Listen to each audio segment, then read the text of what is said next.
ब्रह्म सूत्र के द्वितीय अध्याय के चतुर्थ पाद के पंचम अधिकरण का हम लोग विचार कर रहे हैं। इस अधिकरण के 4 सूत्रों में से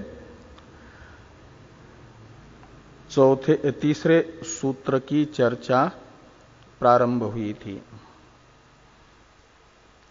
प्रथम सूत्र में बताया गया कि मुख्य प्राण ये वायु, बाह्य वायु या इंद्रियों की सामान्य क्रिया मात्र रूप नहीं है। इंद्रियों की क्रिया से अतिरिक्त वायु को मानने पर सांख्यों को वेदांत मत में जो दोष दिखा, उस शंका का समाधान द्वितीय सूत्र में किया। यदि इंद्रिय सामान्य क्रियात्मक प्राण को नहीं मानेंगे तो प्राण में जीव के तरह भोक्तृत्व का प्रसंग आएगा। ये जो सांख्यों की शंका थी, उसका समाधान चक्षुरादिवत्तु तत्सह शिष्ट्यादिभ्य इस द्वितीय सूत्र से किया गया। इसमें तू शब्द सांख्यों की आशंका का व्यावर्तक है और कहा कि मुख्य प्राण में भोक्तृत्व की आपत्ति नहीं है, भोक्ता नहीं है। क्यों? तो कहा करण होने से। कैसे?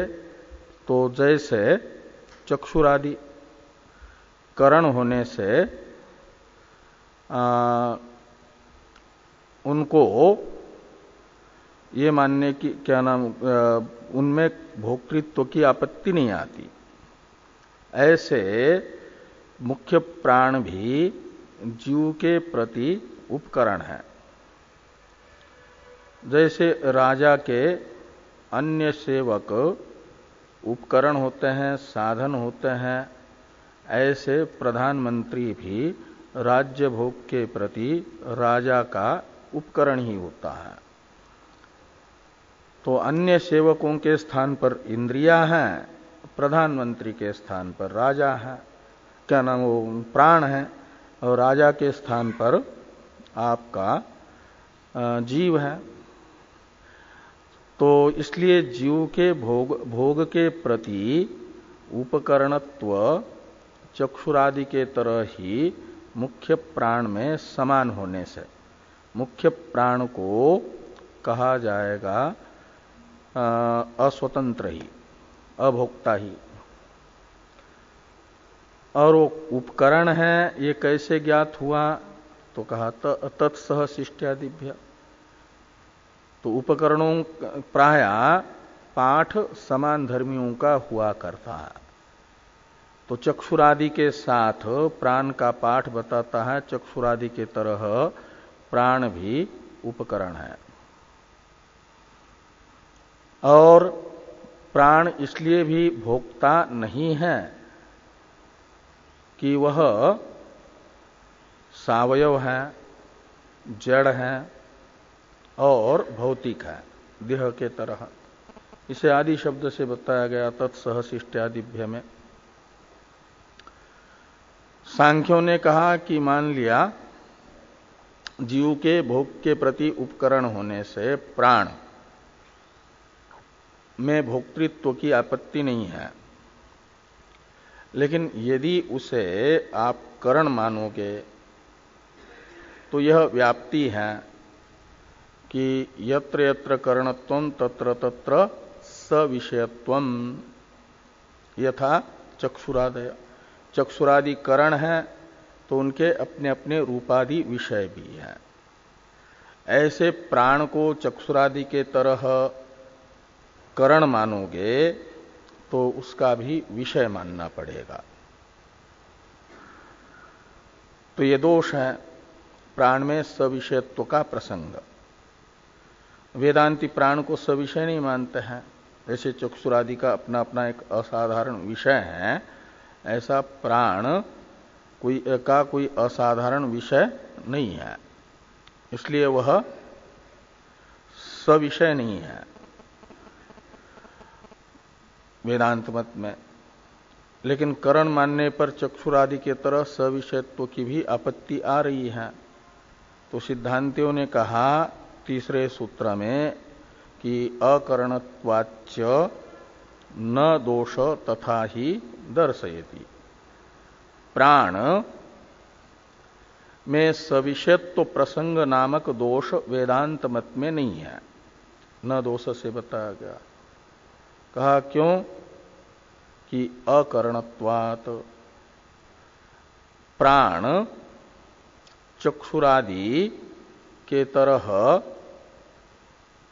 सविषय बन करके किसी विषय विशेष का आहरण करके ग्रहण करके भोग का साधन नहीं बनता है। ये अकरणत्वात् का अर्थ है। जैसे चक्षुरादि अपने अपने रूपादि विषयों का ग्रहण करके जीव के सुख दुख के अनुभव का कारण बन जाते हैं, ऐसा मुख्य प्राण अपने किसी असाधारण विषय का ग्राहक बन करके सविषय बन करके जीव के भोग के प्रति उपकरण है, ऐसी बात नहीं है। ये अकरणत्वात् से बताया गया। इसलिए मुख्य प्राण में सविषयत्व दोष नहीं है। और ये जो दूसरा एक प्रसंग बता रहे थे सांख्य कि यदि चक्षुरादि के तरह मुख्य प्राण को आप करण मानोगे जीव के भोग के प्रति, तो फिर जैसे चक्षुरादियों का अपना अपना एक असाधारण व्यापार है, रूप ग्रहण चक्षु का व्यापार, शब्द ग्रहण श्रोत्र का व्यापार, वदन वाणी का व्यापार, ऐसे मुख्य प्राण का भी कोई न कोई स्वतंत्र व्यापार होना चाहिए, क्रिया होनी चाहिए, का मतलब सक्रिय होना चाहिए। लेकिन मुख्य प्राण का ऐसा कोई असाधारण व्यापार दिखता नहीं है, प्रसिद्ध नहीं है। इसलिए भी मुख्य प्राण को आप करण नहीं मान सकते, नहीं तो उसमें सक्रियत्व मानना पड़ेगा, कोई न कोई असाधारण क्रिया माननी पड़ेगी। तो सिद्धांति कहते हैं कि मुख्य प्राण का असाधारण व्यापार श्रुति बता रही है, तथा ही दर्शयति से। तथा ही दर्शयति इन शब्दों का प्रयोग सूत्र में इसी अभिप्राय से है कि मुख्य प्राण का अपना एक असाधारण व्यापार है। जैसे चक्षुरादियों का अपना अपना असाधारण व्यापार है, ऐसे प्राण का भी असाधारण व्यापार विद्यमान है, ऐसा श्रुति बता रही है प्राण संवाद आदि में।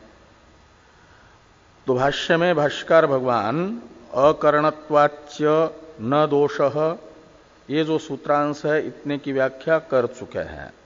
तथा ही दर्शयति, ये जो सूत्रांश है इसकी व्याख्या आ रही है भाष्य में।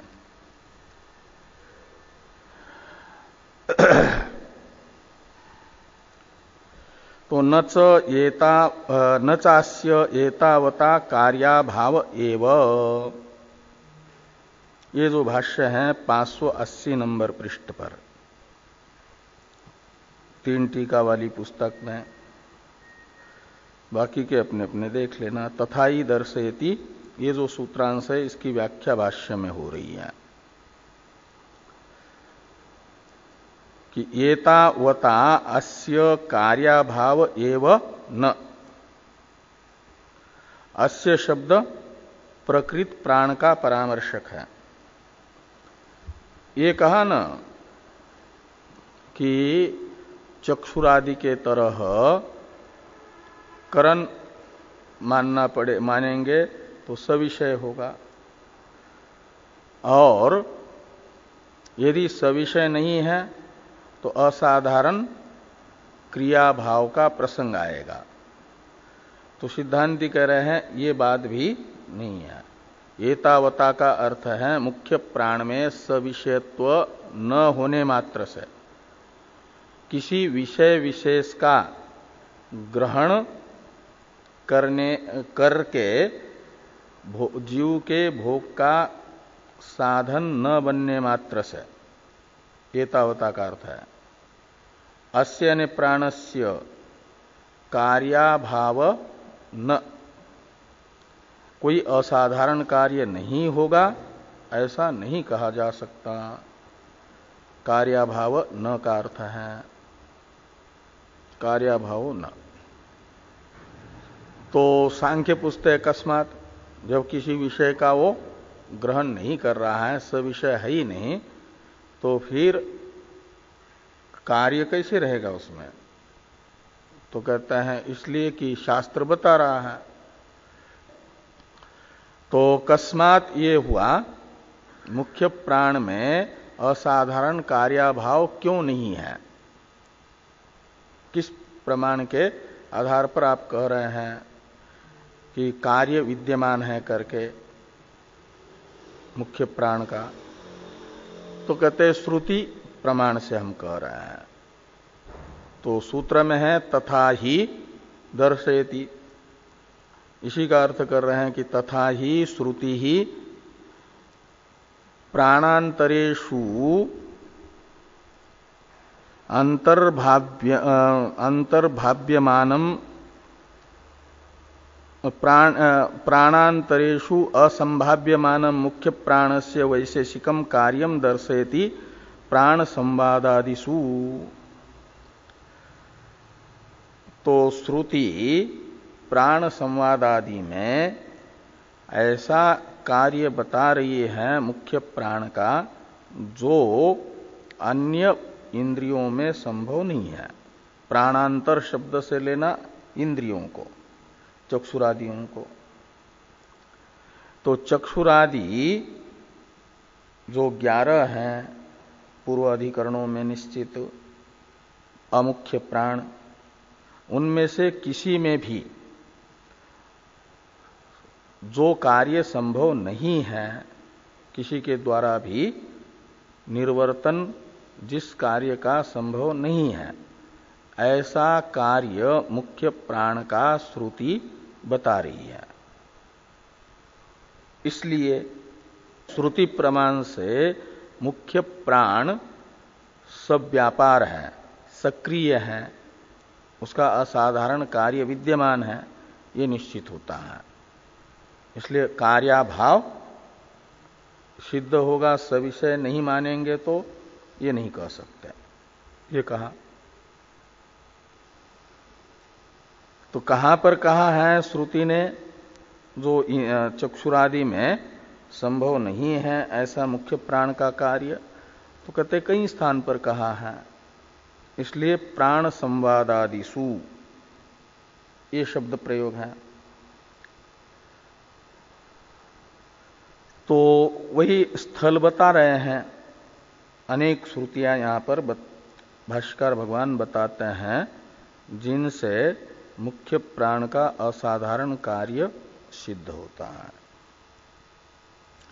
अथः प्राणा अहं श्रेयसी युदिरे इति उपक्रम्य यस्मिन् वह उत्क्रांते शरीरम पापिष्ठतरम इव दृश्यते स वह श्रेष्ठ इति च उपन्यस्य प्रत्येकं वागादि उत्क्रमणेन तद्वृत्तिमात्रहीनं यथा पूर्वं जीवनं दर्शयित्वा प्राण उच्चीक्रमिसायां वागादि शैथिल्यापत्तिं शरीरपात प्रसंगंच दर्शयन्ति श्रुति ही प्राण निमित्तां शरीर इंद्रिय स्थितिम दर्शयति।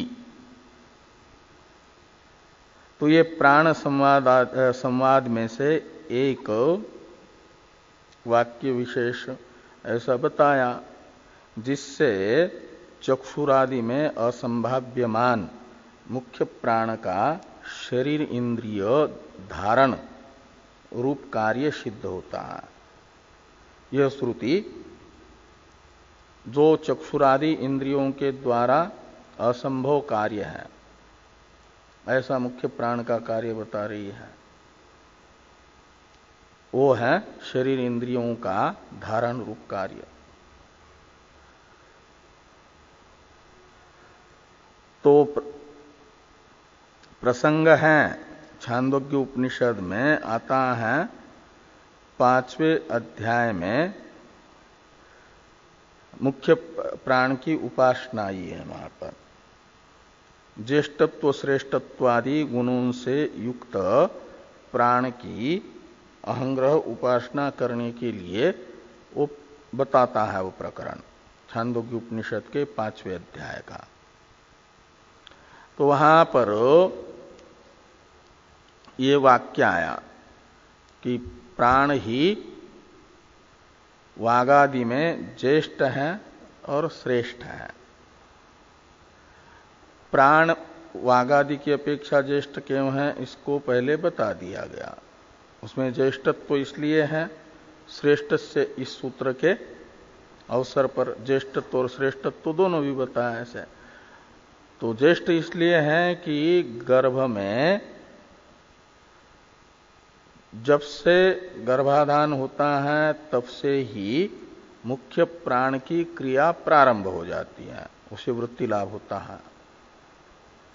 और बाकी इंद्रियों को तो वृत्ति लाभ होता है जब उनके गोलकों का निर्माण होता है, तब गर्भस्थ शिशु में उसके चक्षुरादि अपना अपना कार्य करना प्रारंभ करते हैं, उनको वृत्ति लाभ होता है। उससे पहले तक वे सुप्त अवस्था में रहती हैं। लेकिन मुख्य प्राण जैसे ही गर्भाधान होता है तो वो शुरू होता है उसका कार्य व्यापार, इसलिए ज्येष्ठत्व है वृत्ति लाभ प्रथम होने से। और श्रेष्ठत्व क्यों है, तो श्रेष्ठत्व के विषय में कहा जाता है कि मुख्य प्राण इसलिए श्रेष्ठ है कि इसी के लिए एक आख्यायिका बताई।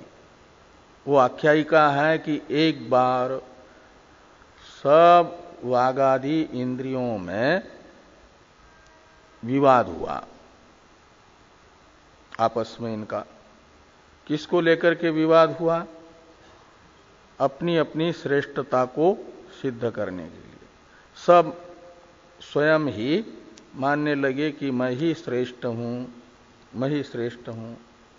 अपनी अपनी श्रेष्ठता के लिए वागादि विवाद करने लगे। और उनका आपस में जब विवाद सुलझा नहीं,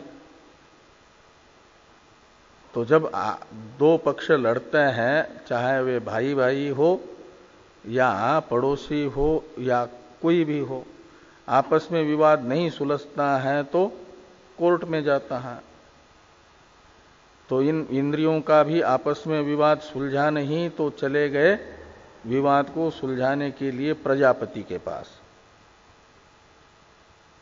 और वहां जाकर के प्रजापति को निवेदन किया कि हमारे विवाद को सुलझाओ। तो विवाद का विषय प्रजापति ने पूछा क्या है, तो बताया कि हम लोगों में कौन श्रेष्ठ है इसको लेकर के विवाद हो रहा है, और हम सभी में से प्रत्येक जन कह रहे हैं कि मैं श्रेष्ठ हूं, मैं श्रेष्ठ हूं। आप जिसको श्रेष्ठ बताओगे हम सब मान लेंगे कि ये श्रेष्ठ है। लेकिन प्रजापति ने सोचा कि हम अभी भले ये कह रहे कि हम आपस में मान लेंगे, लेकिन निश्चित ही इनमें से जिसको हम श्रेष्ठ बताएंगे वो तो खुश हो जाएगा, लेकिन बाकी को लगेगा कि प्रजापति ने पक्षपात किया, हमारे विरोध में निर्णय दे दिया है। जिसको श्रेष्ठ बताएंगे उसके प्रति कुछ उनका राग है, हमारे प्रति द्वेष है। ऐसा भले ही मुख से न कह सके, लेकिन अंदर ही अंदर ऐसा सोचेंगे। इसलिए क्यों किसी के, और जिसके विरोध में निर्णय जाएगा उनको बुरा भी लगेगा, तो क्यों बुराई ले किसी की। एक युक्ति उन्होंने बता दी इन लोगों को कि आप लोगों में से जिसके इस शरीर में न रहने पर शरीर पापिष्टतर होगा। पापिष्टतर होने का अर्थ है जो पापिष्टतर होता है वो अस्पृश्य होता है, जिसको छूने के बाद ये महसूस हो कि हम अपवित्र हो गए और फिर शुचि होने के लिए, शुद्ध होने के लिए स्नान की आवश्यकता पड़े, सचैल स्नान की आवश्यकता पड़े, उसे तुम श्रेष्ठ समझना। इस शरीर में जिसके न रहने पर शरीर पापिष्टतर होगा यानी अस्पृश्य होगा, शरीर को छूने के बाद स्नान की आवश्यकता पड़ेगी, यानी मुर्दा बनेगा शरीर जिसके न रहने पर। और जिसके रहने से शरीर को स्पर्श होने के बाद भी शरीर में अस्पृश्यता नहीं आती, वह आप लोगों में श्रेष्ठ है। अब स्वयं निर्णय कर लो या ये प्रयोग करके देख लो कि किसके न रहने पर शरीर अस्पृश्य होता है। तो उन्होंने युक्ति बता दी प्रजापति ने। तो प्रजापति के द्वारा प्रदर्शित युक्ति के अनुसार पहले वागादि इंद्रियों में से एक एक इंद्रिया एक एक वर्ष के लिए कहा जाता है अपना व्यापार बंद करके रहती है, यात्रा के लिए निकल जाती है। शरीर से निकलती ऐसा नहीं, लेने व्यापार नहीं करती है। जैसे एक वर्ष के लिए मौन धारण कर लिया, तो मान लिया कि इंद्रिय, अब जो मौनी है तो वाक इंद्रिय होते हुए भी ना के बराबर ही है, वो निकल गई जैसी है।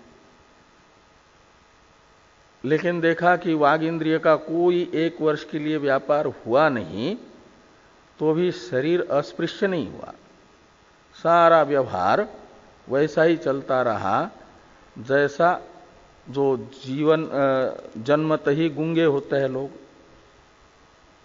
तो वो तो पूरा जन्म भर बोलते नहीं है, लेकिन उनका जीवन चलता ही है।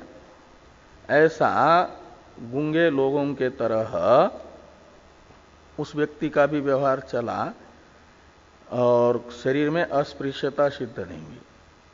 एक वर्ष के पश्चात वाणी ने आकर के पूछा कि मेरे बिना तुम कैसे रह रहे हो। तो कहा जैसा गूंगा रहता है, आंख से देखता है, कान से सुनता है, घ्राण से गंध का ग्रहण करता है, ऐसे ही हम रहें गूंगे के तरह। वाणी का अभिमान शांत हुआ, वाणी को कहना नहीं पड़ा कि मैं श्रेष्ठ, तुम श्रेष्ठ नहीं हो, स्वयं ही स्वीकार कर लिया, फिर अपना कार्य शुरू कर दिया। ऐसे बाकी इंद्रियों ने भी किया, एक एक वर्ष के लिए अपना अपना कार्य छोड़ करके यात्रा में निकल गए, लेकिन शरीर चलता ही रहा। तो जो ऐसा करता गया उसका उसका अभिमान भी शांत हुआ, स्वयं ही स्वीकार कर लिया कि मैं श्रेष्ठ नहीं हूं, मैं श्रेष्ठ नहीं हूं। सब की बारी हो गई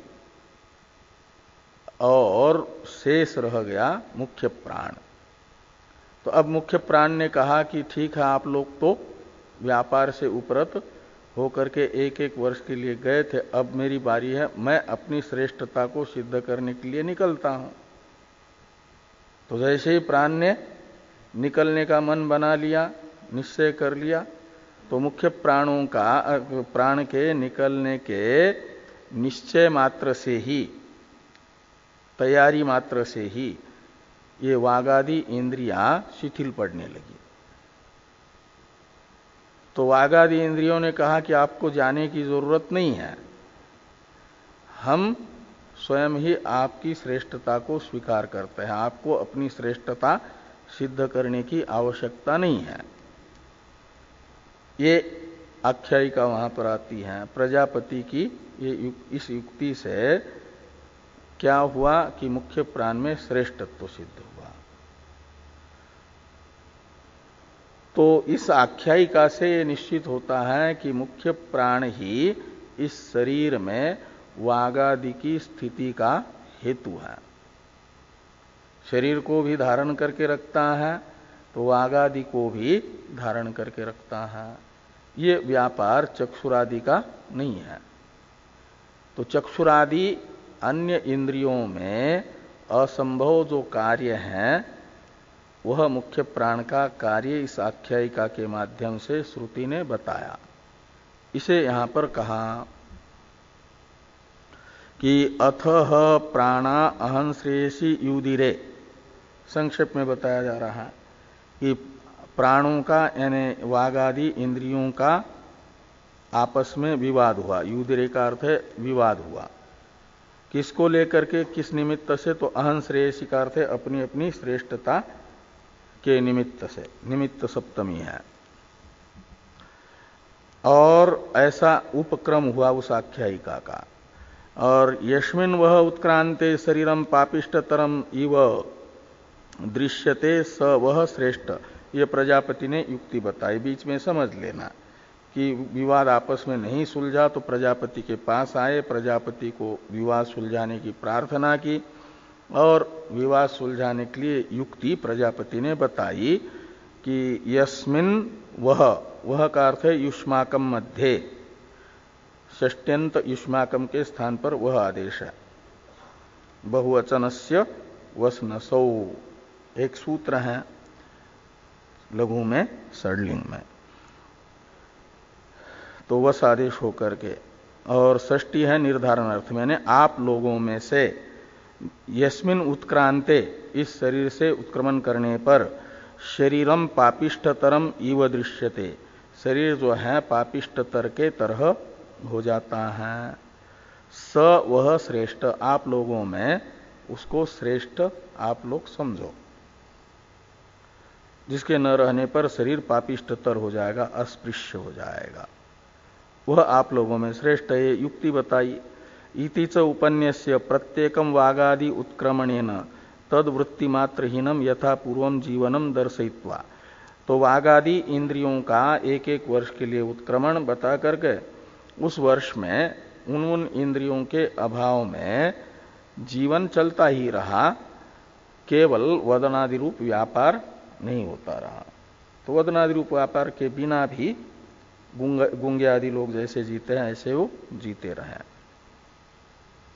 तो प्राण उच्चिक्रमिसायाम, और जब प्राण उत्क्रमण करने की इच्छा करता है तो प्राण के उत्क्रमण करने की इच्छा करने मात्र से वागादि शैथिल्यापत्तिम शरीरपात प्रसंगंच दर्शयन्ती श्रुति, तो वागादि इंद्रियों में शैथिल्य की आपत्ति और शरीर के पात का प्रसंग, शरीर गिर जाएगा ऐसा प्रसंग दिखाते हुए श्रुति ये बता रही है कि प्राण निमित्तां शरीर इंद्रिय स्थितिम दर्शयति, तथा ही दर्शयति जो सूत्र में है उसका यह अर्थ है। ये प्राण का असाधारण व्यापार बताया, शरीर इंद्रिय धारण, शरीर इंद्रिय की स्थिति का हेतु मुख्य प्राण है।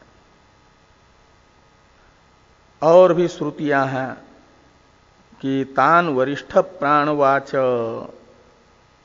वो तो छांदोग्य श्रुति थी, अब बृहदारण्यक श्रुति बताते हैं।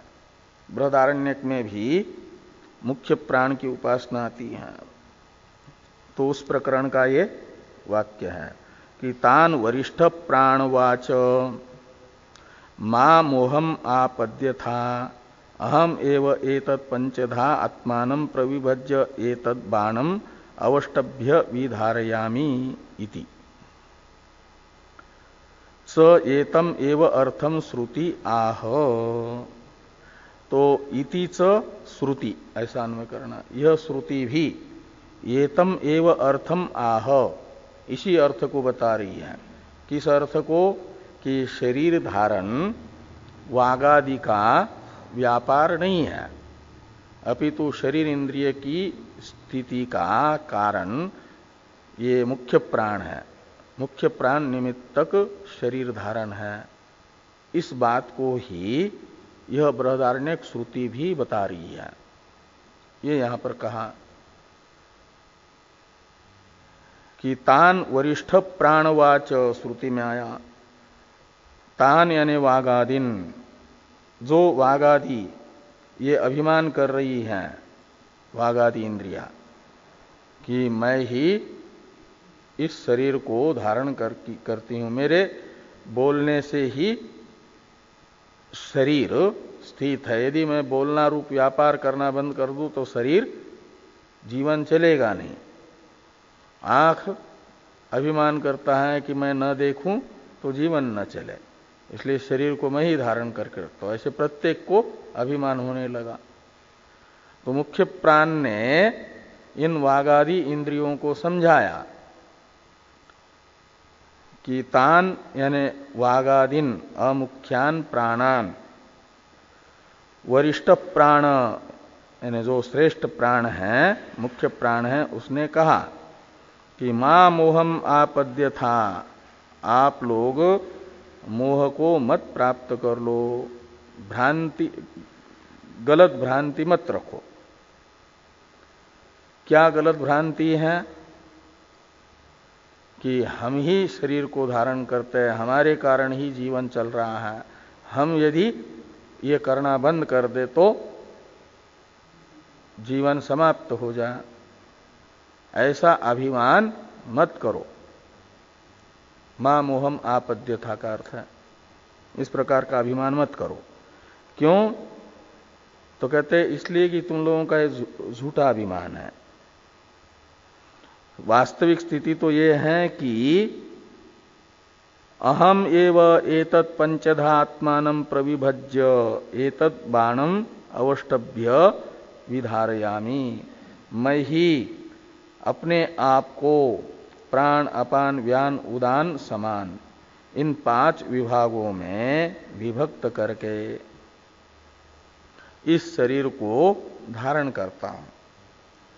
यदि श्वासोश्वास रूप व्यापार में अपना बंद कर दूं तो इस शरीर को धारण करके रख करके दिखा दो कुछ समय के लिए। तो वागादि के द्वारा, वागादि का अपना अपना व्यापार करने के लिए भी स्पंदन की जरूरत है। बोलना ही बंद हो जाएगा यदि, हाँ, प्राण को धारण करने वाला जीव है, और जीव है प्राण को धारण करने वाला, और प्राण है शरीर इंद्रियों को धारण करने वाला। जीव प्राण धारणे, ऐसा होता है। जीव है मुख्य और उसका प्रतिनिधि है प्राण। वानम यानी शरीरम, शरीरम। तो ये तद,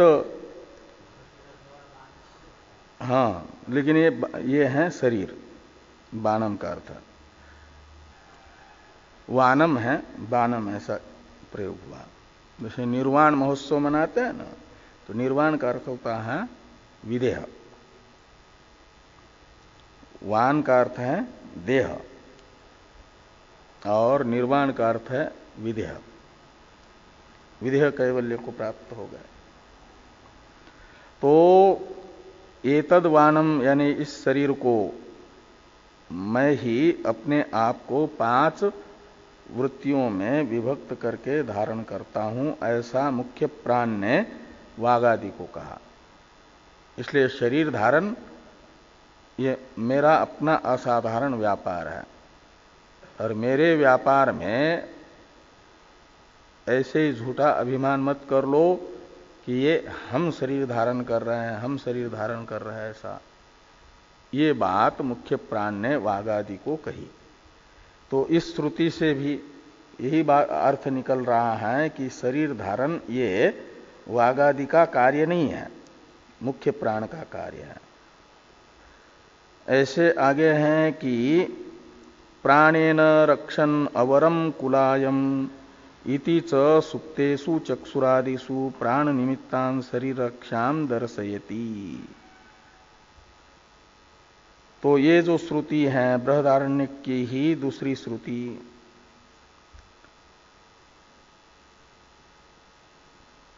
प्राणेन रक्षण अवरम कुलायम, तो ये कुलाय कहा जाता है घर को। कुला ये घर के तरह घर ही है शरीर। जब हाँ,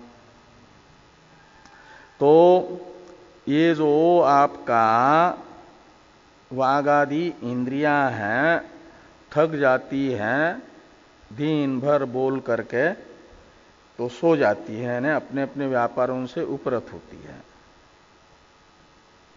उस समय आंख देखती भी नहीं है कि सर्प आ रहा है या चींटियां आ रही हैं, कान में जाएगी कि नाक में जाएगी, मच्छर उड़ रहे हैं, ये सब आंख देखती नहीं है, कान सुनती भी नहीं है मच्छरों की आवाज।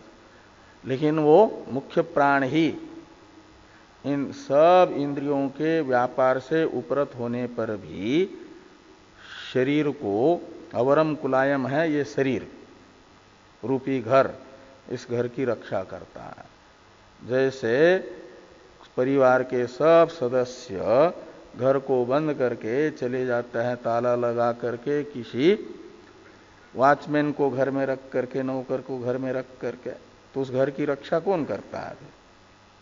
परिवार के सदस्य तो यात्रा पे गए हैं और घर में रखा हुआ जो नौकर है वही उस घर की रक्षा करता है। उस समय घर से कोई सामान वगैरह उठाने वाला चोर चपाट आ जाए तो उनसे वही रक्षा करता है ना। किसी को या तो स्वयं उनको रोकता है, नहीं तो सूचना देता है, पुलिस आदि को रक्षा करता है। जैसे ऐसे ही ये मुख्य प्राण ही इस शरीर रूपी मकान की रक्षा करता है। जब ये हस्तादि सभी इंद्रियां सुसुप्ति अवस्था में अपना अपना व्यापार करना बंद करती हैं, उस समय ये श्रुति बता रही है कि प्राणेन रक्षण अवरम कुलायम इति च सुप्तेषु चक्षुरादिषु प्राण निमित्तां शरीर रक्षाम दर्शयति। ये श्रुति प्राण से ही शरीर की रक्षा बता रही है। और यस्मात् कस्माच्च अंगात् प्राण उत्क्रामति तदैव तत्सुष्यति। और कहते हैं जिस किसी भी शरीर से, शरीर के अंग से, प्राण का एक नाम है बृहदारण्यक में आता है अंगिरस, अंगानाम रसः अंगिरस। तो ये अंग है हस्तादि, और जब तक ये हस्तादि अंगों में प्राण रूपी रस रहता है तभी तक ये हरे भरे रहते हैं, अपना अपना कार्य करने में समर्थ रहते हैं। जैसे वृक्ष के अंदर जो रस होता है, जिन जिन शाखाओं से वो सूख जाता है वो शाखा भी सूख जाती है वृक्ष की। बाकी शाखाओं में रस है तो वो हरी भरी रहती है, और जिस शाखा से रस सूख गया वह शाखा सूख जाती है, पत्ते भी सूख जाते हैं। ऐसे ही शरीर के जिस अंग में पैरालिस हो जाता है, का मतलब प्राण रूपी जो उस अंग का रस है वह वहां से हट जाता है, तो क्या हो जाता है? फिर वो अंग सूख जाता है। सूख जाने का अर्थ है कार्य नहीं करता। जैसे सूखी हुई आम की शाखा में न तो पत्ते आते हैं, न तो फूल आते हैं, न तो फल आता है, ऐसे शरीर के जिस अंग से अर्धांग वायु हो जाता है, मुख्य प्राण की विशेष वृत्ति का विलय हो जाता है, तो उस समय फिर वह अंग जो है अपना कार्य नहीं कर सकता। हाथ से पास में रखा हुआ ग्लास पानी से भरा हुआ उठा करके मुंह में नहीं लगा सकता वो हाथ, जिसमें से प्राण वृत्ति का लय हो गया, निकल गई। तो यही कहते हैं कि यस्मात् कस्माच्च अंगात्, शरीर के जिस किसी भी अंग से प्राण उत्क्रामति, प्राण उत्क्रमण कर लेता है, तदा एव यानी उसी समय, तत्सुष्यति वह अंग जो है सूख जाता है, का मतलब कार्य करने में असमर्थ हो जाता है, वो कार्य नहीं कर सकता। तदानिम एव, तदैव का अर्थ करते हैं टीका में टीकाकार, तदैव यानी तदानिम एव।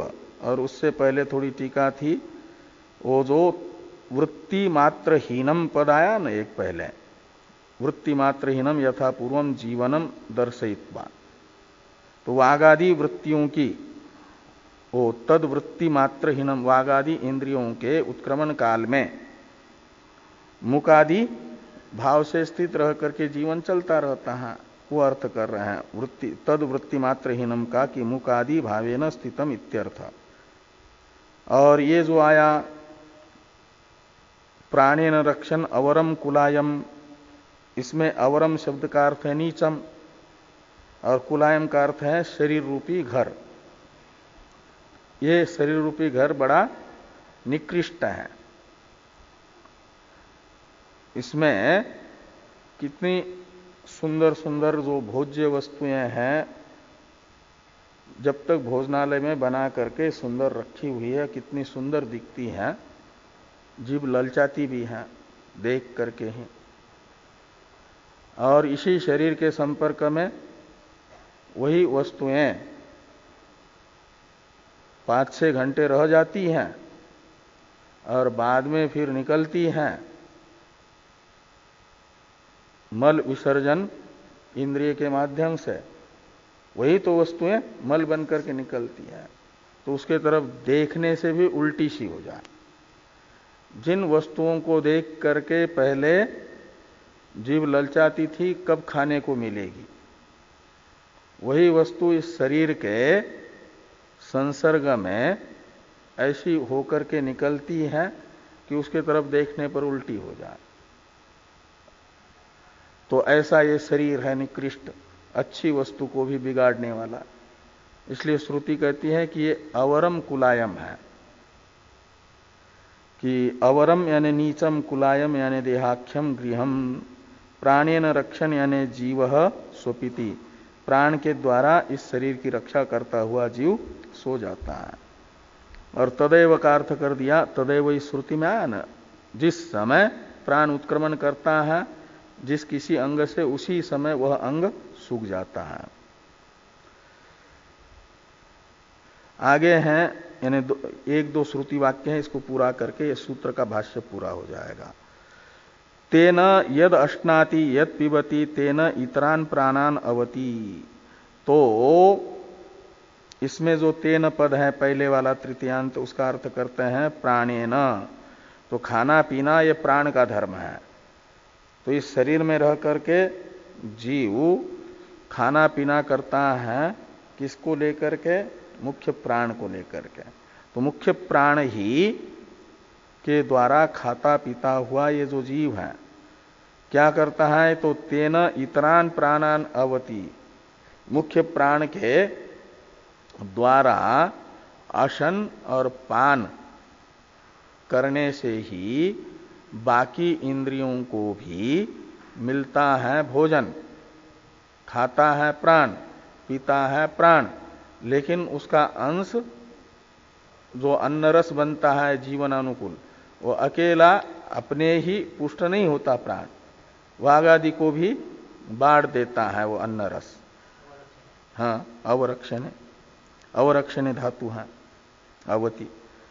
तो तेन दूसरे तेन पद का अर्थ है प्राण के द्वारा अशित अन्न रस से। इति च प्राण निमित्तां शरीर इंद्रिय पुष्टिम दर्शयति।